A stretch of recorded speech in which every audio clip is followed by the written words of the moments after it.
Baik, saudaraku, shalom semua teman-teman yang ada di Zoom. Wow, ada ribuan. Juga teman-teman yang di YouTube, ada ribuan di YouTube bergabung di Empower Woman Ministry Ibadah Siang. Dan saat ini kita akan dengarkan firman Tuhan. Saya memberi judul Perempuan Berdosa Disentuh oleh Kasih Tanpa Penghakiman. Disentuh oleh kasih tanpa penghakiman. Mari kita bersatu dalam doa, saudara. Terima kasih, Bapak. Terima kasih untuk kebaikanmu, kemurahanmu, kasih setiamu, anugerahmu yang amat besar dalam kehidupan kami. Terima kasih saat ini hambamu akan membawakan firman-Mu. Berfirmanlah lewat mulut bibir hamba urapi. Biar kuasamu nyata, hikmat surgawi memenuhi hamba pengetahuan yang daripadamu, kepasihan menyampaikan pengajaran firman-Mu yang dalam, yang tajam, menutrisi, mendewasakan kami. Roh Kudus, tuntun hambamu ini, ambil alih, sembunyikan di balik kuasa darah Yesus, sembunyikan di balik kuasa salibmu, biar hanya semuanya untuk kemuliaan namamu. Kami juga memerangi setiap siasat iblis yang mencoba mengganggu, mematahkan setiap apapun yang mengganggu, dihancurkan oleh darah Kristus. Lindungi seluruh keluarga kami, dan Roh Kudus kami buka hati. Roh Kudus kau bicara pribadi lepas pribadi kepada setiap orang, siapapun yang mendengar, baik di YouTube, baik di TikTok, maupun di Zoom ini. Nama Tuhan ditinggikan, yang sakit disembuhkan, yang berbeban berat mendapat keleguhan. Semua luka disentuh, dipulihkan oleh darah Kristus dalam nama Yesus.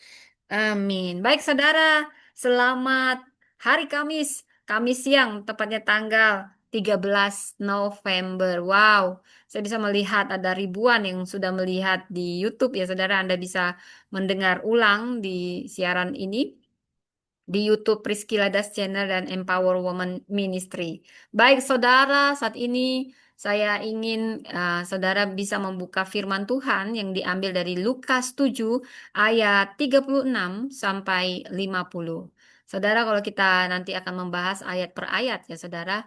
Ya, Lukas 7 ayat 36 sampai 50. Disentuh oleh kasih tanpa penghakiman. Ini judulnya. Dan saya berdoa kita semua disentuh oleh kasih Tuhan dan percayalah kasihnya tidak ada penghakiman. Saudara, saya mau memaparkan tentang kisah perempuan berdosa. Tidak ada namanya, saudara. Karena pada saat itu perempuan kelas 2 tidak dianggap. Jadi namanya paling hanya dari tempatnya atau ya hanya dibilang perempuan berdosa. Kalau dalam budaya Yahudi abad pertama khususnya, kalau perempuan tidak memiliki posisi sosial itu sangat rendah. Dan perempuan tidak sah suaranya, tidak bisa memberi kesaksian di pengadilan pada saat itu, pada zaman itu. Belum ada emansipasi perempuan, saudara. Dan perempuan tidak diizinkan belajar Taurat. Saya juga nggak tahu kenapa ya, semuanya pada anti perempuan belajar ya, saudara ya. Padahal dan Yesus sedang melakukan transformasi. Dia hero-nya sang perempuan, saudara. Bila Anda memperhatikan di kitab Injil, dimanapun saudara, Yesus sangat menjunjung tinggi harkat perempuan, saudara. Dia menghadiri, bahkan dia mengambil perempuan-perempuan yang paling rendah yang dianggap, saudara.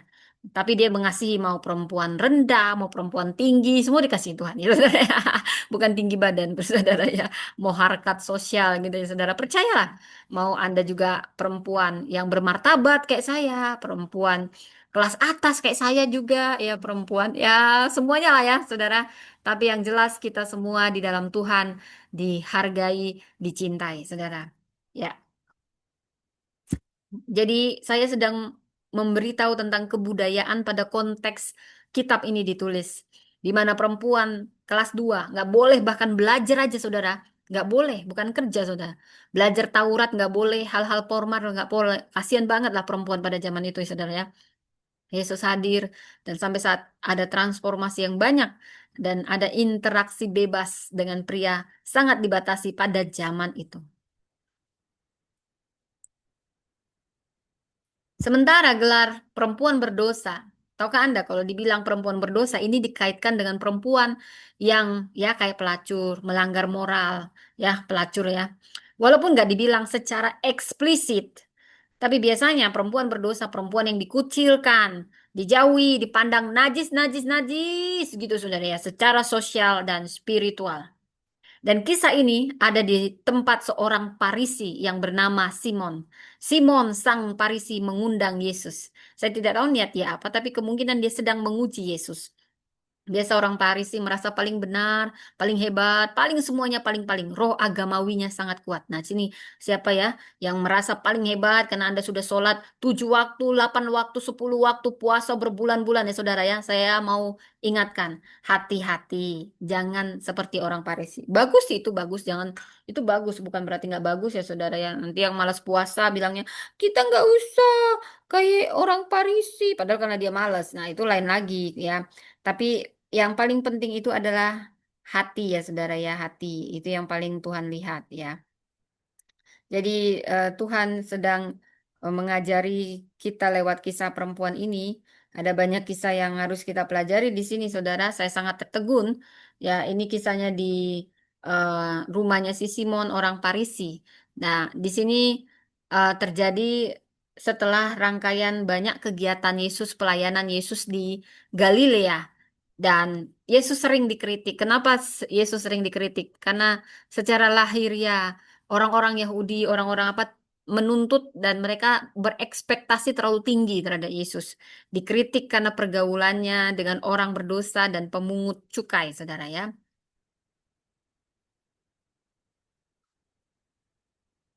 Lukas 5 ayat 27 sampai 32 dan Lukas 15 ayat 1 sampai 2. Jadi narasi ini menunjukkan kontras tajam antara kasih dan penghakiman, iman dan kesombongan serta pengakuan dosa dan penolakan diri ya. Dari Lukas 7 ayat 36 saya akan bacakan saudara. Anda bisa membuka dari Lukas 7 ayat 36 sampai 50. Seorang Farisi mengundang Yesus untuk makan di rumahnya. Maka masuklah Yesus ke rumah Farisi itu lalu duduk makan. Farisi mengundang Yesus. Artinya ini bukan dalam suasana tulus sebenarnya menerima. Ada niatnya, udang di balik batu. Duduk makan. Secara budaya ini berarti memang penerimaan. Tetapi tetap di sini ditandai oleh keramahan yang dingin. Walaupun Farisi mengundang Yesus ada keramah tamahan yang dingin karena ekspektasinya terhadap Yesus itu berbeda gitu ya saudara ya. Di kota itu ada seorang perempuan yang terkenal sebagai seorang berdosa dan ia tahu bahwa Yesus sedang makan di rumah Simon si Parisi ini dan dia datang membawa buli-buli pualam berisi minyak wangi. Dia berani menembus batas sosial. Jadi perempuan ini kita eksegesis ayat per ayat, dia sedang melakukan menembus batas sosial dan stigma untuk menghampiri Yesus. Dia menangis, dia membasahi kaki Yesus, dia mengelap kaki Yesus dengan rambutnya, dan dia mencium kaki Yesus dan meminyaki kaki Yesus. Ini menunjukkan tindakan perbuatan pertobatan perempuan ini yang sangat dalam, penyembahan dan kasih yang sangat dalam, dan pengakuan pribadi atas dosa dan kasih Yesus. Ya, kita melihat dari ayat 39. Orang-orang mulai menghakimi Yesus dalam hatinya jika ia nabi. Tentu ia tahu siapa dan orang macam apa perempuan yang menjamahnya itu. Tentu ia tahu ya bahwa perempuan itu adalah seorang berdosa. Jadi Simon di sini meragukan keilahian Yesus karena dia membiarkan orang najis menyentuhnya. Penghakiman tanpa belas kasih. Simon melihat perempuan itu sebagai masalah moral, bukan sebagai jiwa yang haus akan kasih dan pengampunan, saudara. Bila kita melihat ayat 40 sampai 43, Yesus menyampaikan perumpamaan tentang dua orang yang berutang. Yang satu berutang lebih banyak.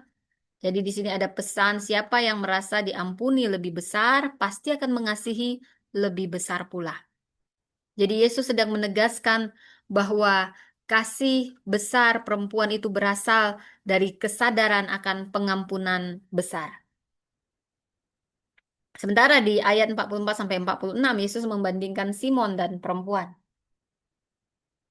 Dia tidak memberi air untuk kaki, dia membasahi dengan air mata, dia tidak mencium, dia mencium kaki. terus-menerus. Dia tidak meminyaki kepala, dia meminyaki kaki dengan minyak mahal. Jadi dibandingkan antara Simon dalam menyambut Yesus, seharusnya Simon memberi air untuk Yesus membasuh kakinya.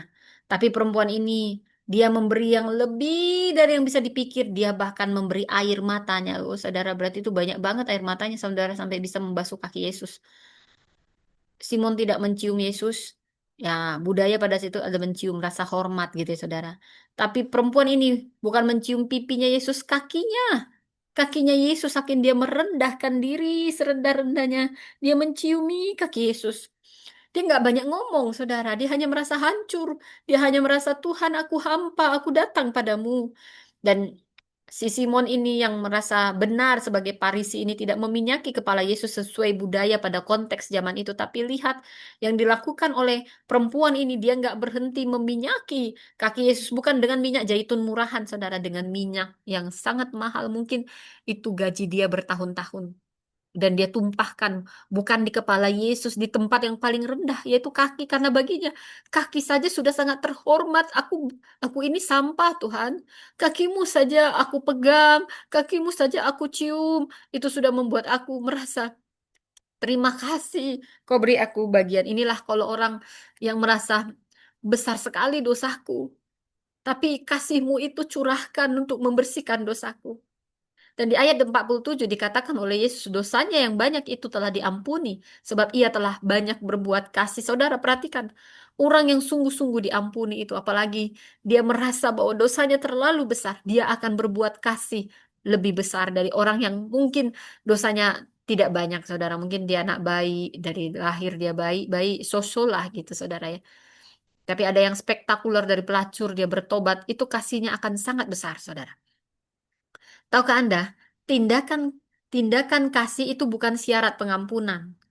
Kita diampuni bukan karena kita banyak melakukan amal, bukan. Tapi itu bukti. Ketika kamu telah diampuni, kamu akan membuktikannya dengan membagikan kasih karunia yang telah kau terima. Makanya bohong kalau orang sudah diampuni dosanya yang besar, tapi dia nggak tahu cara mengasihi. Bohong itu semua. Saudara, ini menjungkir balikan teologi Parisi. Di sini mau dinyatakan bahwasanya bukan karena kesalehan kita, melainkan karena anugerah Allah kita dapat mengasihi dan bertobat. Di ayat 48 sampai 50, dosamu telah diampuni, imanmu telah menyelamatkan engkau. Pergilah dengan selamat. Ini penegasan otoritas ilahi. Yesus mau menegaskan bahwa dia punya kuasa mengampuni dosa karena dia Tuhan. Nabi tidak mengampuni dosa. Jadi kalau ada yang banyak nanya kenapa di mana Yesus berkata bahwa dia Tuhan, ini ayatnya on ya. Ini banyak kali kalau orang seberang. Mana ayatnya bahwa Yesus adalah Tuhan? Mana dia aja nggak pernah ngaku. Dia nggak perlu ngaku. Dia datang memang sebagai manusia. Dia harus dalam rupa manusia untuk ditumbalkan menebus dosa. Kalau dia ngaku-ngaku sebagai Tuhan nggak perlu, karena dia Tuhan. Langit, bumi, semesta alam, bahkan setan tahu bahwa Yesus adalah Tuhan. Makanya dia setani kamu yang masih ngaku menanya-nanya ini. Mana buktinya? Ini buktinya dia mengampuni dosa. Kalau nabi, nabi tidak mengampuni dosa. Kalau kamu hanya menganggap Yesus sebagai guru yang baik, nabi yang baik, orang baik nggak akan bohong. Orang baik tidak akan curi kemuliaan Tuhan. Orang baik tidak akan mengambil tempat Tuhan. Hanya Tuhan yang berotoritas mengampuni dosa. Siapa manusia? Yesus, kalau kau bilang baik, Yesus itu hanya guru yang baik, manusia yang baik, orang baik. Dia akan berintegritas, tidak akan mengambil tempat ilahi. Inilah bukti bahwa Yesus adalah Tuhan. Dia mengampuni dosa. Jadi dia nggak perlu bilang, aku Tuhan loh, aku Tuhan. Lihat ini, aku akan rendam gunung batu ini. Aku Tuhan, ayo ayo sembah aku Tuhan. Dia nggak perlu bilang itu. Karena memang dia datang dari Tuhan jadi manusia. Karena nanti ada misi untuk menyelamatkan manusia lewat karya salib. Inilah yang setan tidak tahu. Yesus itu memang harus disalibkan. Dia bisa tendang termasuk kamu-kamu yang suka maki-maki Yesus. Bisa. Tapi misi gagal. Buat apa dia datang ke dunia kalau cuma ngaku-ngaku, akulah Tuhan, sembah, sembah, sembah, sembah. Buat apa? Ya toh? Ini kok saya jadi marah-marah ya, saudara? Baik, kita bahas perempuan berdosa, ya. Jadi disinilah penegasan otoritas keilahian Yesus, bahwa dia Tuhan karena dia mengampuni dosa. Dia menunjukkan pada perempuan ini, dosamu telah diampuni. Nabi tidak akan berkata itu. Jadi Yesus lebih banyak menunjukkan otoritasnya lewat tindakan. Saudara, iman menyelamatkan. Bukan perbuatan, bukan reputasi, tapi iman perempuan ini. Perempuan ini diteguhkan, dipulihkan secara rohani, sosial, dan dia pun akhirnya hidup dalam damai. Saudara, kasih Yesus itu lebih besar dari penghakiman manusia. Pertobatan yang tulus itu akan melahirkan kasih yang dalam. Pengampunan ilahi itu akan memulihkan martabat dan memberi arah baru. Yesus melihat hati, bukan reputasi. Yesus melihat hati, bukan reputasi. Dan orang yang menyadari keberdosaannya akan merespon anugerah dengan kasih. Kalau kita tahu kita juga diampuni oleh kasih karunia, kita pun akan mengampuni sesama kita yang berdosa.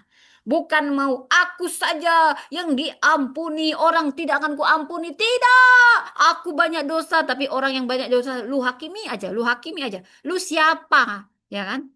Nah, berarti lu belum betul-betul disentuh kasih Tuhan. Ya, jadi jangan pikir, hierarki, hierarki, hanya aku yang layak. Dia tidak. Aduh, kamu siapa kawan? Kecil sekali yang seperti itu. Kecil. Kalau kamu diampuni, kamu pun pasti bisa mengampuni. Kecuali kamu kayak Simon si Parisi. Merasa, aduh, aku dari kecil, baik-baik, murni-murni. Apa ini perempuan berdosa? Makanya bilang Tuhan, yang diampuni banyak dosanya akan banyak berbuat kasih. Nah, yang anehnya udah ada orang diampuni banyak dosanya tapi dia tidak banyak berbuat kasih. Alasannya iman, iman, iman. Iman tanpa tindakan itu bohong, bohong. Berarti kamu belum betul-betul disentuh oleh kasih. Misalnya sambil minum, saudara ya.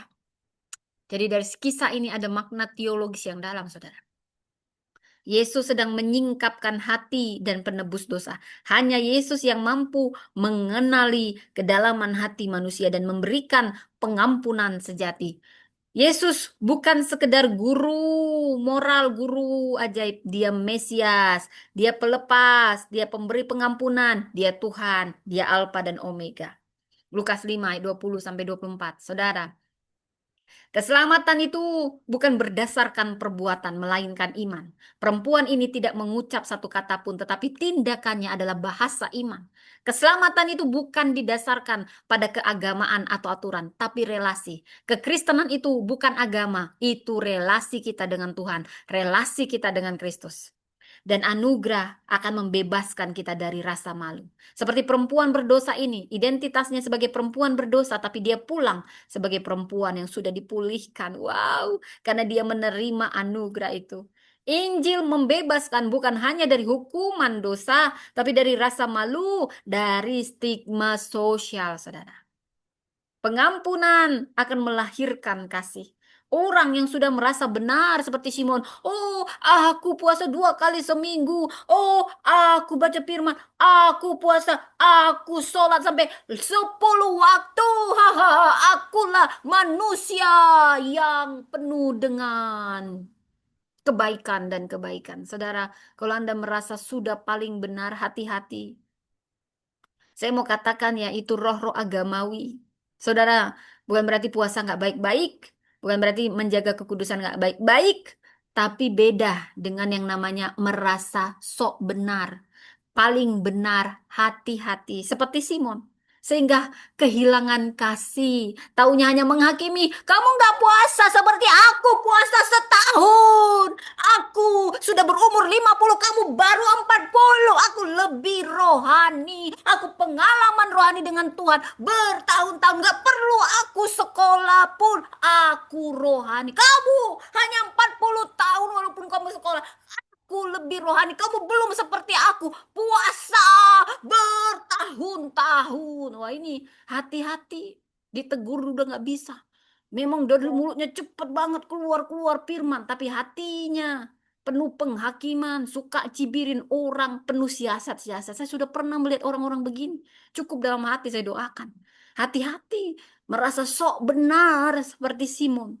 Sehingga kehilangan kasih yang murni. Nggak perlu puasamu makan itu bertahun-tahun puasamu. Kalau kerjamu hanya menghakimi, ngatain orang dan menganggap dirimu paling benar. Hati-hati, mungkin kau sudah jadi orang Farisi. Saudara, orang yang tahu bahwa dirinya diampuni akan mengasihi tanpa batas. Jadi jangan takut datang kepada Yesus meski kita sudah merasa berdosa. Mungkin kau nggak bisa puasa bertahun-tahun. Ya, tapi bukan itu yang menganggap engkau layak atau tidak, kudus atau tidak. Makan itu puasa kalau kamu sudah kehilangan hati nurani. Makan itu puasa. Ya, karena banyak orang begitu sekarang topeng-topeng kemunafikan, saudara. Dia, tapi Tuhan, ingat, Tuhan menyambut setiap hati yang hancur, saudara.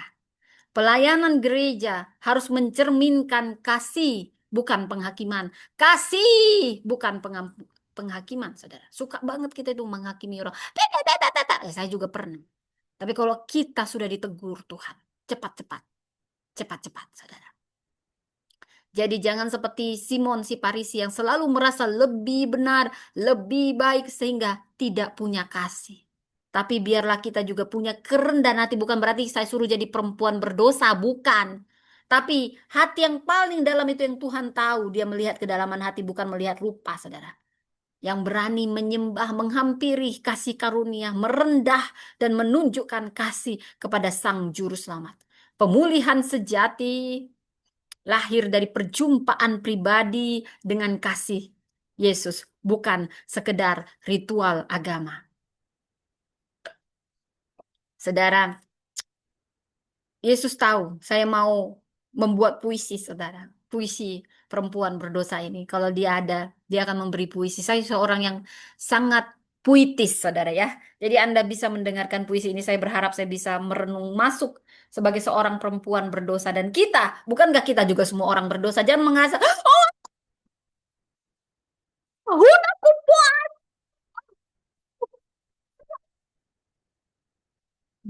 bukan itu yang membuat kamu layak atau pantas. Apalagi kalau suka kamu merasa paling diri. Bertobatlah, berarti roh Parisi sedang ada pada Mama. Padahal kita mau puisi, saudara ya. Sebentar-sebentar kita tarik napas dulu, saudara. Saya karena Simon Parisi ini, saya melihat banyak orang Parisi sekarang gitu, saudara ya. Dalam versi yang berbeda di gereja. Dan berarti puasa nggak penting. Penting, saudara. Bagus, bagus. Tapi jangan merasa paling benar sampai kehilangan kasih. Yang mau saya katakan, jangan kehilangan kasih karena itu. Dan sukanya hanya menghakimi tanpa sadar, saudara. Sia-sia nanti. Kasihan. Udah kelaparan, lu tahan bertahun-tahun ya. Kamu kehilangan kasih ya. Nah, jangan itu yang nanti kamu jadinya nggak menikmati kasih karunia. Bukan berarti hyper grace. Kita anak-anak terang ada disiplinnya juga, saudara, keseimbangan. Saudara, baiklah kita mulai dulu puisinya, saudara. Dengarkanlah puisi ini. Puisi wanita ini, saudara ya. Langit sudah mulai temaram saat langkah-langkahku menapaki jalan berdebu menuju rumah Simon sang Parisi. Jemari ini gemetar bukan hanya karena takut pada tatapan manusia, tapi juga karena harapan yang selama ini kurasa sudah lama mati. Hari ini entah mengapa kembali bernyawa. Aku bukan siapa-siapa. Di kota ini aku hanya dikenal dengan satu gelar, perempuan berdosa. Tak ada yang tahu namaku.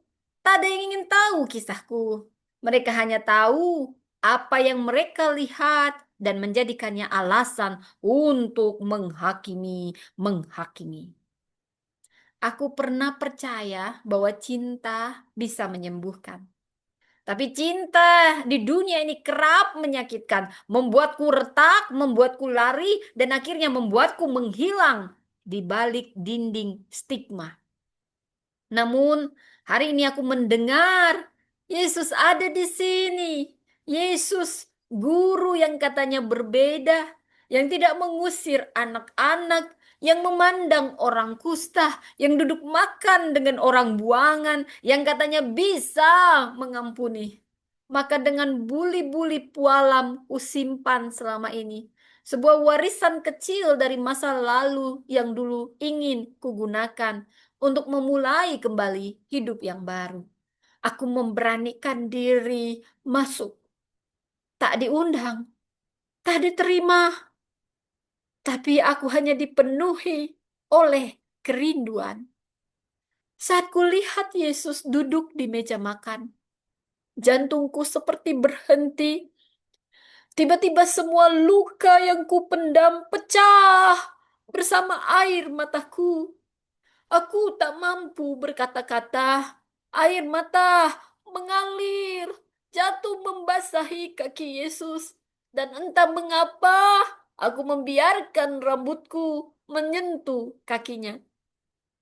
Mengelap debu bersama butiran air mata yang keluar dari jiwa yang lelah ini.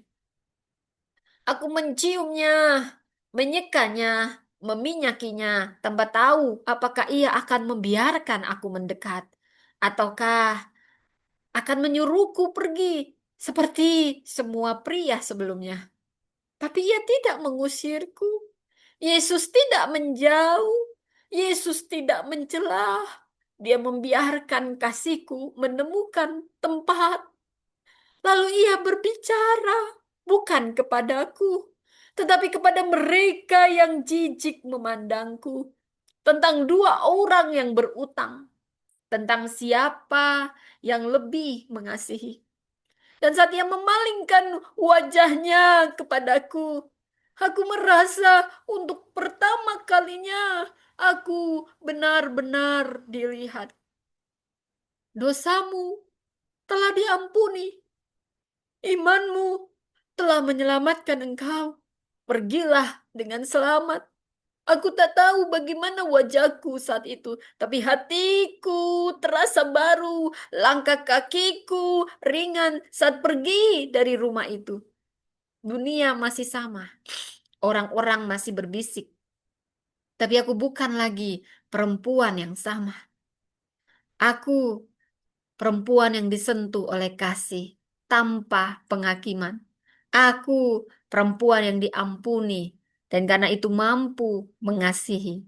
Aku perempuan yang dulu disembunyikan oleh aib, kini disorot oleh anugerah. Aku tahu jika aku bisa pulih, setiap orang pun bisa pulih.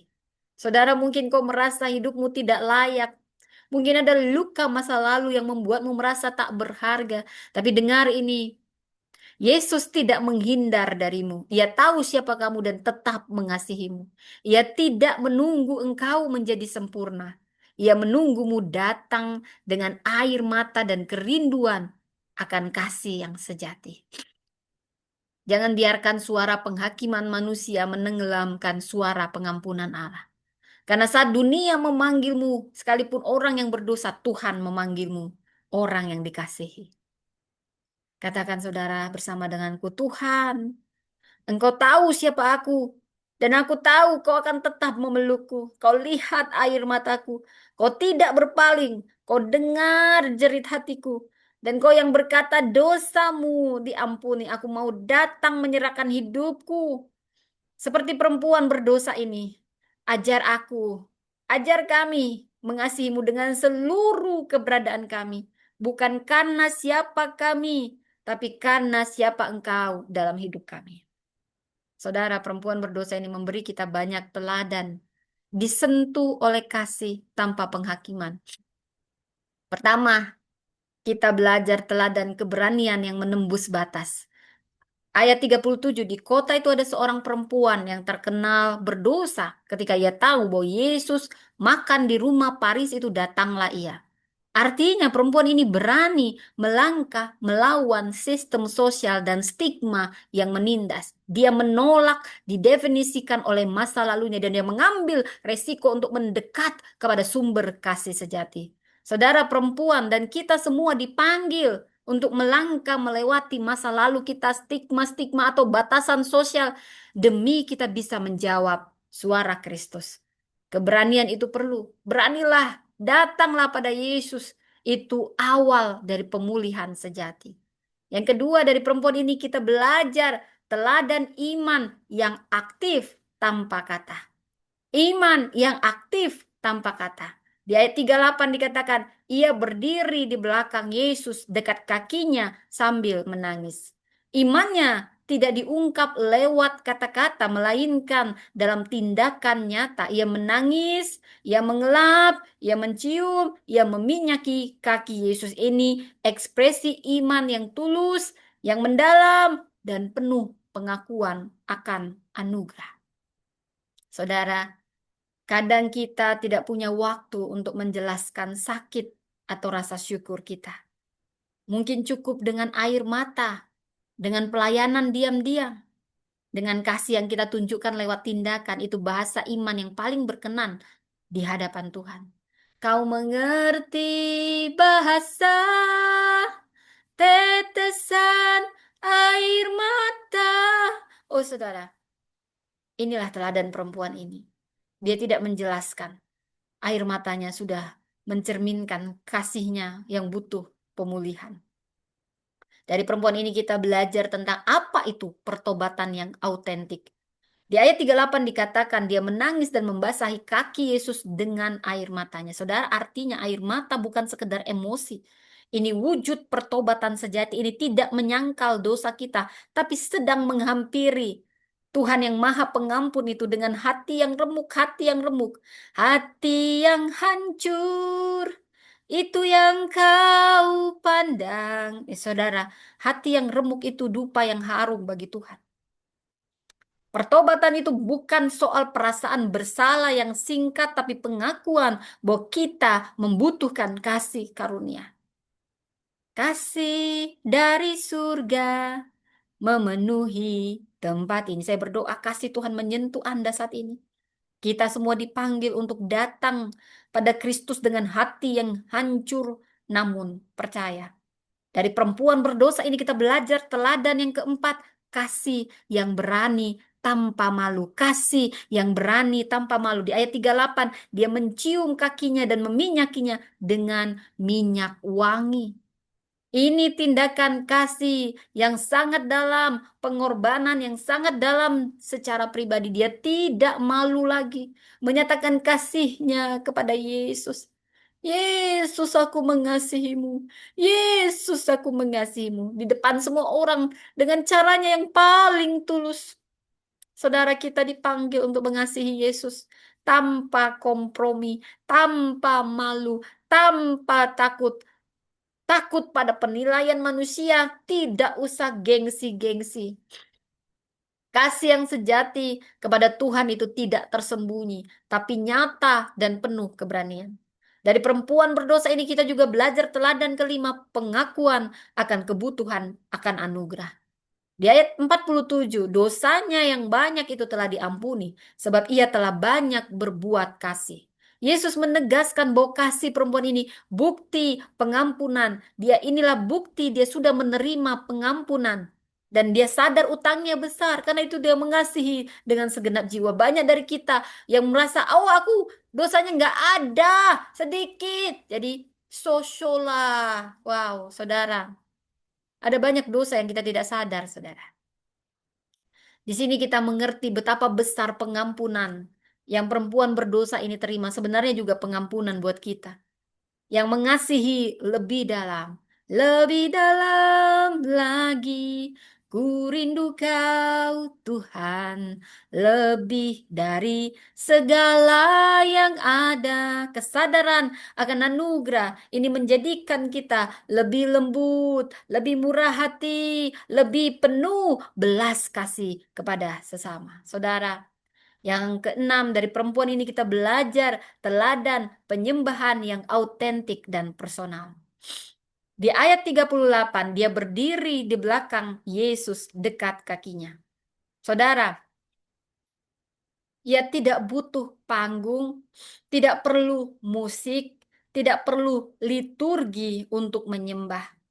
Penyembahannya lahir dari kerinduan akan hadirat Tuhan dan syukur yang tak terkatakan.